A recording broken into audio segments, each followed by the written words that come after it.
ఛత్తీస్గఢ్ బీజాపూర్లో భారీ ఎన్కౌంటర్ జరిగింది. ఇప్పటివరకు 20 మంది నక్సలైట్లు హతమయ్యారు. నారాయణపూర్, బీజాపూర్, దంతెవాడ ప్రాంతాల్లో మావోయిస్టులు, డీఆర్జీ జవాన్లకు మధ్య ఎదురు కాల్పులు కొనసాగుతున్నాయి.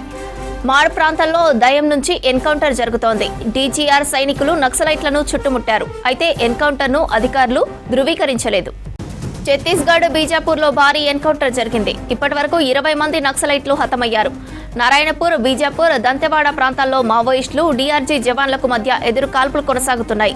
మాడ్ ప్రాంతంలో దయం నుంచి ఎన్కౌంటర్ జరుగుతోంది. డీజీఆర్ సైనికులు నక్సలైట్లను చుట్టుముట్టారు. అయితే ఎన్కౌంటర్ను అధికారులు ధృవీకరించలేదు. ఇదే విషయంపై మరింత సమాచారం ధనరాజ్ అందిస్తారు. ధనరాజ్, నారాయణపూర్లో భారీ ఎన్కౌంటర్ జరిగినట్లు తెలుస్తోంది, వివరాలేంటి? ఛత్తీస్గఢ్లోని నారాయణపూర్ జిల్లాలో భారీ ఎన్కౌంటర్ జరిగింది. ఈ ఎన్కౌంటర్లో చూసినట్టయితే 20 మంది నక్సల్స్ హతమయ్యారు. దీంతో కూడా పెద్ద ఎత్తున నక్సల్స్ భారీ మూల్యమే చెల్లించుకున్నారని చెప్పొచ్చు. వరుసగా మావోయిస్టులకు ఎదురు దెబ్బలు తగులుతూనే ఉన్నాయి.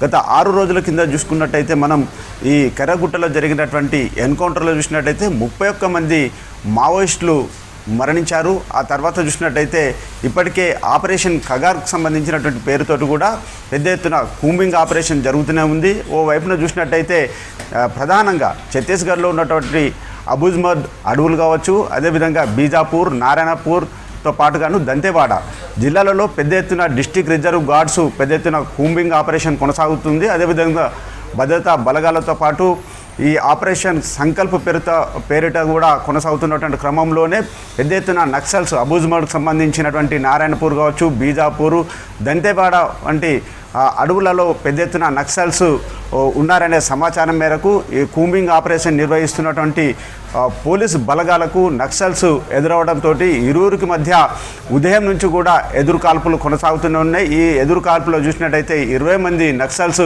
హతమైనట్టుగా తెలుస్తుంది. ఇందులో చూసినట్టయితే ఒక పొలిట్ బ్యూరోకి సంబంధించినటువంటి సభ్యుడు కూడా మరణించినట్లుగా మనకు సమాచారం అందుతుంది. దీనిపైన చూసినట్టయితే అక్కడ ఉన్నటువంటి బస్తర్కి సంబంధించినటువంటి ఐజీ సుందర్ రాజు దీనిపైన ఇప్పటివరకు ఇంకా పూర్తిగా ఈ సమాచారాన్ని ఆయన ధృవీకరించలేనప్పటికీ కూడా మొత్తం మీద ఇంకా కూంబింగ్ ఆపరేషన్ కొనసాగుతుందని మాత్రం తెలుస్తూ ఉంది. అయితే ఇప్పటి వరకు నక్సల్స్ చూసినట్టయితే ఈ బీజాపూరు, నారాయణపూర్ నుంచి పెద్ద ఎత్తున అంటే ఈ అబుజ్మడ్కి సంబంధించినటువంటి అడవుల కేంద్రంగా చేసుకొని వీళ్ళంతా కూడా పెద్ద ఎత్తున అక్కడ ఉన్నారనే సమాచారం మేరకు మాత్రమే డిస్ట్రిక్ట్ రిజర్వ్ గార్డుతో పాటుగాను అదేవిధంగా సిఆర్ఎఫ్కు సంబంధించినటువంటి బలగాలంతా కూడా పెద్ద ఎత్తున కూంబింగ్ నిర్వహించాయి. ఈ నిర్వహించినటువంటి క్రమంలోనే మొత్తం ఈ నక్సల్స్కి ఇరువురికి మధ్య ఉదయం నుంచి జరుగుతున్నటువంటి కాల్పులు మాత్రము జరుగుతున్నట్టుగా తెలుస్తూ ఉంది. అయితే ఇప్పుడు గత వారం 10 రోజుల నుంచి చూసినట్టయితే మొత్తం మీద నక్సల్స్ మాత్రం ఇప్పటివరకు 50 మందికి పైగా కూడా ఒకే వారంలో వాళ్ళు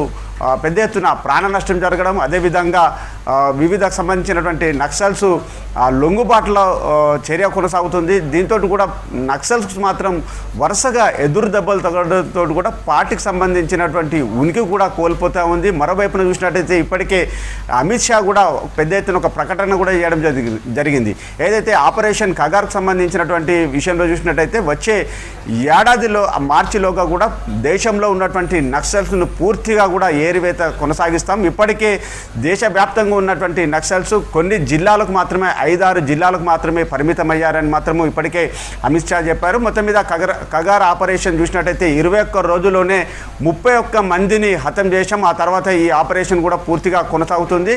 ఇక వచ్చే ఏడాదిలో మార్చిలోగా దేశంలో ఉన్నటువంటి నక్సల్స్ని ఏరివేత భాగంగానే ఆపరేషన్ ఖగారు ఉండబోతుందని ఇప్పటికే కేంద్ర హోమ్ మినిస్టర్ ప్రకటన చేయడం జరిగింది. ఆ దిశగానే ఆపరేషన్ ఖగారు పేరిట కూడా ఇప్పుడు ఈ అబుజ్మడ్లో ఉన్నటువంటి ఛత్తీస్గఢ్ సంబంధించినటువంటి అబుజ్మడ్ కేంద్రంగా కొనసాగుతున్నటువంటి ఈ నక్సల్స్ ఏర్వేత భాగంగానే మొత్తం మీద ఈ కూంబింగ్ నిర్వహిస్తున్నాయి. ఈ కూంబింగ్ నిర్వహించినటువంటి క్రమంలోనే ఈరోజు బీజాపూర్, నారాయణపూర్, దంతెవాడలో తలదాచుకున్నటువంటి నక్సల్స్ను ఎన్కౌంటర్లో మాత్రం ఇప్పటికే 20 మందిని హతమార్చినట్టుగా తెలుస్తూ ఉంది. దీనిపైన మరికొద్ది సేపట్లో పూర్తి సమాచారం రానుంది.